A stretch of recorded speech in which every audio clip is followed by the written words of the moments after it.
Assalamualaikum warahmatullahi wabarakatuh.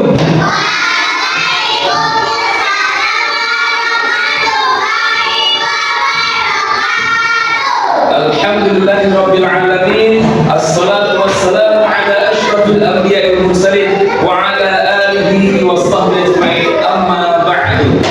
Anak-anak, Ustaz Tau'an akan menceritakan terkait dengan seorang ulama yang sangat besar yang bernama Ibnu Hajar Al-Asqalani. Di suatu negara Baghdad, di mana ada kota besar yang bernama kota Kairo. Nah, di Kairo itu ada seorang pemuda yang sangat rajin belajar. Dia selalu membuka bukunya untuk belajar. Anak ini usianya sekitar 10-12 tahun. Kalau diperkirakan seperti anak SD kelas 5-6. Pada suatu hari, anak ini berangkat ke sekolah dan kebetulan sekolahnya adalah sekolah madrasah yang harus menginap seperti pondok pesantren pada umumnya. Jadi dia harus menginap selama seminggu, 2 hari libur, hari Jumat dan hari Sabtu, hari Ahadnya dia masuk. Nah, pada saat dia berangkat, dia posisi berada di madrasahnya, berkumpul dengan teman-temannya dan membentuk halaqah. Tahu halaqah? Halaqah adalah lingkaran anak-anak melingkari gurunya. Nah, guru di sana disebut syekh. Siapa namanya? Syekh. Syekh itu adalah guru besar. Nah, kebetulan namanya adalah seorang siswa bernama Syihabuddin Ahmad. Siapa namanya? Syihabuddin Ahmad. Dipanggil Ahmad. Ya. Nah, ketika itu dimulailah pembelajaran untuk pembelajaran terkait hadis Nabi. Ya, seorang Hajar Asqalani atau Ahmad, dia sudah belajar malam harinya, dia sudah membaca buku bertumpuk-tumpuk. Dia menghafalkan hadis Nabi, dia menghafalkan semua riwayat-riwayat dari hadis Nabi. Tapi ketika di dalam kelas di lingkaran halaqah itu, ya, gurunya bertanya, ayo anak-anak, siapa yang tahu hadis terkait tentang bertakwa kepada Allah? Ahmad menjadi bingung karena kemarin dia sudah belajar, tapi dia lupa. Ya, yang lainnya angkat tangan, dan menjawab. Ahmad bingung, dia tertunduk lesu. Dia merasa bahwa otaknya sudah tidak mampu lagi. Kemudian gurunya tahu. Ahmad, ayo coba terangkan apa hadisnya terkait dengan iman kepada Allah atau bertakwa kepada Allah. Kemudian Ahmad menjawab, maafkan guru, aku kemarin sudah belajar, tapi apa yang saya baca semuanya hilang, otakku penuh. Ketika guru bertanya, kemudian apa yang ditanyakan semuanya hilang. Katanya siapa itu? Ahmad. Ya, gurunya kemudian menganjurkan untuk bisa tetap belajar dan bersabar. Nah, pada saat itulah Ahmad ini merasa putus asa. Kenapa? Karena dia selalu membayangkan bahwa apa yang dia pelajari itu selalu masuk dan keluar. Dia mengatakan, kemudian Ahmad mengatakan, aduh, otakku ini seperti batu. Apa yang aku belajar terus dia akan keluar sendiri. Dia tidak akan pernah bisa memasukkan otakku ini pelajaran-pelajaran yang sudah aku pelajari. Ya, katanya Ahmad. Nah, itu berlaku mulai dari sehari dia belajar di sekolah, 2 hari, seminggu, 2 minggu, 1 bulan, 2 bulan, terus seperti itu. Dia belajar tapi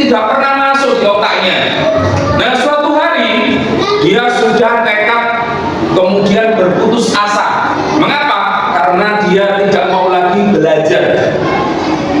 Sebabnya kenapa? Karena dia merasa otaknya seperti batu. Dalam hatinya dia ngomong, aduh sudahlah, aku nggak mau belajar lagi, otakku ini seperti batu, aku nggak bisa seperti yang lain, aku tidak bisa menjadi anak yang alim, anak yang pinter, anak yang bisa menghafalkan hadis, lebih baik aku pulang saja. Gitu. Rumahnya siapa? Ahmad. Nah, anak-anak harus tahu, rumahnya Ahmad ini jauh. Rumahnya dia itu di Akholan, yang jauh dari Baghdad, Kairo. Negara namanya Baghdad, kotanya namanya Kairo. Dia malam hari dia pulang dari pondoknya, dari madrasahnya, dia pulang mengemasi barangnya, dimasukkan semuanya ke dalam kain, masukkan kain, kemudian bukunya semua kain. Dia minggat di malam hari, dia pelan-pelan agar temannya nggak tahu, dia menyusup keluar. Nah, pada saat perjalanan itulah gelap gulita, tiba-tiba angin langsung bertiup kencang. Setelah itu kemudian badai, badainya sangat dahsyat dengan petirnya. Dia ketakutan, hujan turun. Dia berlari, Ahmad berlari mencari perlindungan agar dia tidak terkena air hujan. Nah, kebetulan dia melihat ada gua. Nah, guanya inilah kemudian di dalamnya itu ada batu-batunya. Kamu tahu siapa yang pernah masuk gua? Nah, ketika masuk gua kan di atasnya ada kristal ya. Nah, ada yang netes ya. Nah, dia masuk Ahmad masuk untuk berlindung, nggak kena hujan. Alhamdulillah, aku sudah menemukan tempat untuk berlindung agar aku tidak basah, katanya Ahmad. Ya, kalau aku basah semuanya nanti orang tuaku marah, bukunya basah semuanya, pakaian basah semuanya. Maka alhamdulillah ya Allah, Engkau telah memberikan tempat berlindung di gua ini. Nah, pada saat itu Ahmad mendengarkan bunyi yang luar biasa nyaringnya. Tes, dia netes di sini. Oke, lagi netes. Mana tadi? Netes di sini dia. Netes terkena batu. Jadi di atas buah itu ternyata ada air yang menetes dan tetesannya itu jatuh ke batu besar. Dia termenung. Loh, kok aneh katanya. Dia mendekati batu itu. Dilihatnya batu itu dipegang. Hah? Ternyata gumannya si Ahmad, ternyata air yang jatuh katanya dari atas gua ini ke batu menjadikan batu ini lubang. Hah? Kok lubang? Kenapa ya bisa lubang ya? Dia kemudian termenung. Ahmad termenung, berpikir, gua ini sejak dulu, dari dulu ada. Bertambah hari, bertambah bulan, bertambah tahun, tetesan air ini selalu di batu. Ahmad mikir, kemudian dia mendapatkan kesimpulan, batu itu keras apa lunak? Keras apa lunak? Keras. Siapa yang pernah pukul batu? Oh, keras apa lunak?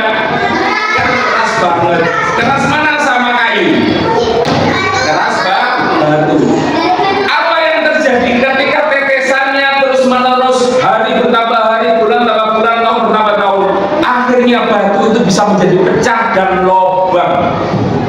Ahmad kemudian berkata, kalau begitu aku yang bodoh ini pasti bisa pinter kalau seandainya saya selalu belajar tanpa putus asa. Kata siapa itu? Ahmad. Kemudian Ahmad gara-gara melihat batu dengan tetesan air yang dari atas itu melubangi, dia kemudian tidak jadi pulang. Semua barangnya kemudian dikemasi lagi. Dia menunggu hujan reda. Dia menunggu hujan reda, menunggu di dalam gua. Pada saat sudah terang, dia kembali lagi. Ternyata ketika dia keluar gua itu sudah terang. Dia kemudian lari kembali ke Kairo, tempat di mana dia belajar di negara Baghdad. Nah, di sana teman-temannya sudah kumpul sudah kemudian assalamualaikum, dan beliau menjawab, syekhnya, Ahmad, dari mana kamu? Ustadz Syekh ini sudah nyari kamu baik-baik saja? Kemudian si Ahmad duduk, kemudian dia menyampaikan, wahai Syekh, maafkan aku Syekh, aku mendapatkan masalah yang aku sendiri tidak bisa menyelesaikan. Kemudian dia bercerita, Syekh, tadi malam aku melarikan diri. Kaget aja, hah? Kamu melarikan diri? Iya Syekh, karena aku sudah gak kuat, aku gak bisa belajar, otakku sudah kayak seperti batu, gak bisa dimasukkan, katanya Ahmad. Kemudian Ahmad menceritakan bahwa ketika dia masuk gua, dia menemukan kejadian aneh. Apa kejadiannya? Goa di atasnya meneteskan air. Air itu mengenai apa? Batu. Akhirnya batu itu menjadi apa? Lubang. Pada akhirnya lubang itu akan bisa membelah atau menghancurkan batu. Kemudian Ahmad ngomong sama gurunya Syekh, wahai Syekh, aku sadar Syekh, kalau belajar itu tidak boleh putus asa, seperti air yang menetes terus di batu. Kalau aku nggak putus asa, pasti aku akan menjadi anak pintar.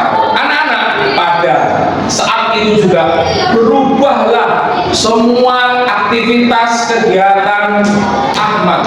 Dia tidak lagi putus asa. Dia walaupun nggak hafal, dia menghafal lagi, nggak hafal lagi, menghafal lagi, terus menerus.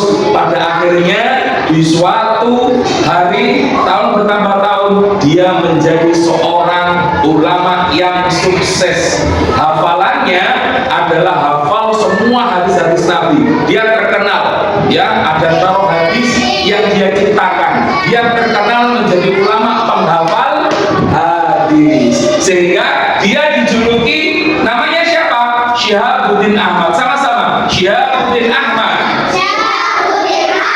Asli namanya Syihabuddin Ahmad. Gara-gara dia punya cerita ketika dia di dalam gua, maka dirubah julukannya, namanya menjadi Ibnu Hajar Al-Asqalani. Sama-sama, Ibnu Hajar Al-Asqalani. Nah, Ibnu Hajar ini artinya adalah anaknya batu Al-Asqalani. Kenapa dia memasukkan namanya ada Hajar? Karena dia terinspirasi dari kerasnya batu, ya, besarnya batu, kerasnya batu, tapi kalau kena air akan menjadi hancur atau lubang. Al-Asqalani ini siapa? Asqalani adalah tempat lahirnya, Asqalani. Jadi disebut Ibnu Hajar Al-Asqalani.